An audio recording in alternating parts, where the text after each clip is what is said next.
So I'm at a house in Hanson here, and we are going to do a renovation today for this lawn. One of the things you'll notice is that this lawn, if I get down in the grass here, it has an awful lot of thatch, right? So when we have a thatchy lawn like this, we're not going to use just an aerator to plug holes, because what's going to happen is you'll plug these holes and then the seed's just going to sit on top of the thatch, and so it's not really going to germinate that well, except for maybe a few places in the holes. And then at the end of the process, you wind up with this splotchy lawn. So I'll show you in a minute. We're actually going to use a tool called a slice seeder to dig up all of this thatch after aerating as we put the seed down. So this tool here is the slice seeder, and let me just show you how it works. I've got it lifted in the air like this so I can show you the blades. So if we get underneath here, you can see there are quite a few blades here, and they spin just like this. And so if I turn it on and I run it over the lawn once here, I'll show you exactly how it works. I'm going to put it on the lawn.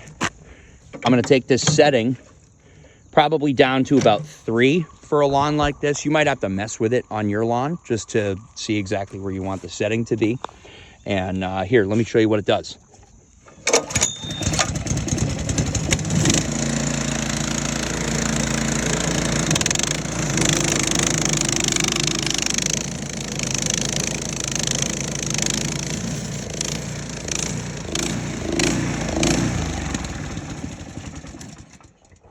So you could see as I was walking there, what it does is it digs up the thatch, and it allows the seed that I would put down after doing this to fall into these, let me just pronounce it with my finger here, fall into these trenches.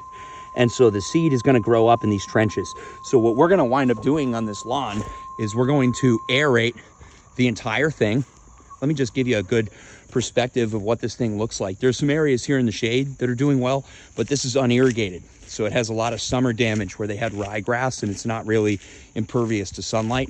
So you've got a lot of these bare areas. They had a project done in the backyard, and some guy put some pretty low quality fill in here. So I'm going to put some compost down as well over here for them. You can see the soil's all sandy over here.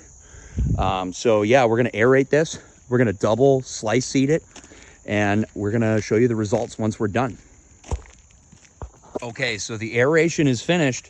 And so as I kneel down here, these areas, when you aerate, what you want to do is any areas that are thatchy like this, or where you really want to get a lot of grass seed, you want to double aerate. And any areas, let me show you a good example. Any areas like over here that are kind of thick, you want to single aerate. And the reason you only want to single aerate these areas is if I pull up one of these cores here, what you're going to see is there's actually grass growing out of this core. So we're not trying to dig up all the existing grass. We're just trying to oxygenate the soil and decompact the soil. But so the reason you do it multiple times here is because obviously you want more seed soil contact. So you want to dig up more soil. But what I was talking about here is, even though we aerated, look at all this thatch. I mean, it's thick. So if you, I can't even dig through it just by touching it with my finger. So there's no way a piece of grass seed would be able to dig through it just by sitting on top of the soil. So that's why we're going to use the slice seeder, and I will show you what it looks like after that's finished. So we put down about 75 pounds of grass seed before we slice seeded. You can see the trench rows. If I get a little closer down and exaggerate them with my finger here. So what we did was we slice seeded twice. We went up and down at first, and then we went horizontally. So you could see that this earth is really dug up. It almost looks like somebody put fresh loam down here. And so the reason we put the seed down before we do the slice seeding is because we want this seed to be under the top layer, so it stays nice and moist once the top 1/4 inch of soil is kept wet for the next 25 days. And so what we're going to do as well is we're going to top dress this with grass seed, so that any seed areas that may have been disrupted by the slice seeding ultimately have seed that can get seed soil contact. So we're going to put down another 75 pounds worth of seed, and I'll show you what it looks like after it's done. So we're here 7 days later, and you could see that there is some peach fuzz starting to form out of the new germination. Again, it's only been 7 days, so anything that's germinated so far is ryegrass, because ryegrass has a 7 to 10 day germination window. The turf type tall fescue that we put down should have a 10 to 14 day germination window. This is assuming that the seed has been kept wet the entire time.